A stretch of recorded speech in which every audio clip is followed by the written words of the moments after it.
नमस्कार, मी कल्याणी सुरेश ठाकूर. मी डेफ and blind मुलांसाठी स्पेशल एज्युकेटर म्हणून कार्यरत आहे.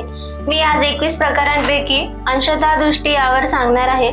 अंशतः दृष्टी आपल्याला कसे ओळखता येईल, तर ज्या मुलांना भिंगाच्या सहाय्याने ही 6 बाय 60 मीटर आणि 20 बाय 200 फुटापेक्षा अंतरावरही दिसत नाही, त्यांना अंशतः अंधत्व आहे असं आपण म्हणू शकतो.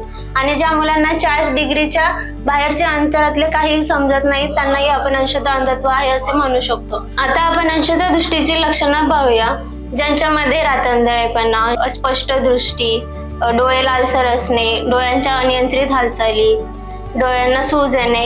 अंशतः दृष्टी असणाऱ्यांसाठी आपण सहाय्यक तंत्रज्ञानाचाही वापर करू शकतो. स्क्रीन रीडरचा वापर करू शकतो. क्लोज सर्किट टेलिव्हिजन याचा वापर करू शकतो, ज्यामुळे आपल्याला प्रतिमा आणि मजकूर मोठे करून दिसू शकतात. आणि बहुसंवेदी सामग्रीचा वापर करू शकतो. अंशतः दृष्टी आपण वैद्यकीय उपचारांद्वारेही बरी करता येऊ शकते.